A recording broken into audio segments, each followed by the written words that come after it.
So I know I've already done a guitar secrets video on these Kremona guitars, but I got a couple of other models set up and I just had to share them. I just think they're fantastic for the money. On the last video I showed you the F65 Solo, which was the mahogany and solid cedar top. This one is their F65, which is cedar and beautiful, beautiful rosewood.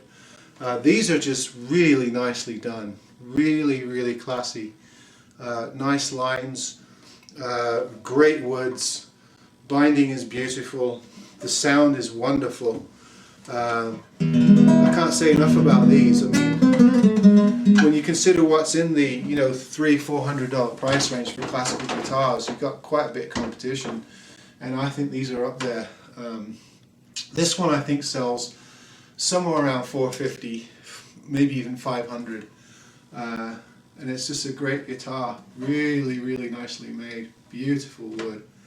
So that's the F65, and Kremona I think is in Bulgaria, but I've actually seen a couple of listings where people say they're in Slovenia, but I think they're in Bulgaria, so they're European made at any rate.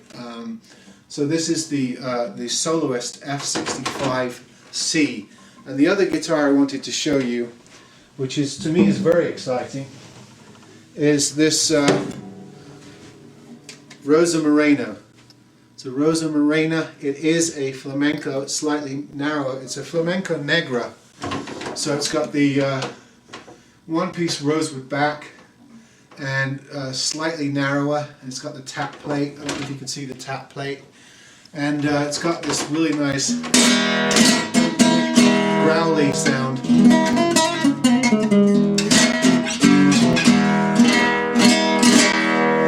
And it just does the business. I mean, I showed you an Antonio Hermosa AH15 a couple of weeks back, and that's your entry level. That's where you begin with flamenco guitars. This is a step up. This is quality. This is solid. I think European spruce.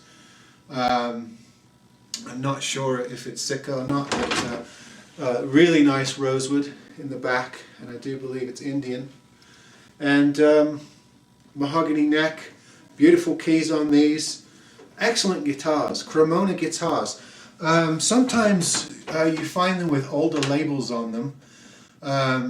Some of them were made with Torres labels. Of course, Torres was the famous maker in the 18th century that revolutionized the shape and the bracing and basically everything about the classical guitar. He's the father of the modern classical guitar, and there was a brand that bore his name. So some of these sometimes you'll see with a Torres label, and others I've seen with an Orpheus Valley label, which I think was what they were putting on all of their classical guitars for a while, until they went to the Kremona label. So sometimes you'll find them under the different variant labels, but they're all made at the Kremona workshop, which I believe is in Bulgaria. So I just wanted to do another video on that. These are cracking guitars, fantastic, really well made, great sound. You set them up and they're just a really good quality classical guitar. So hopefully that helps, and I'll see you next time.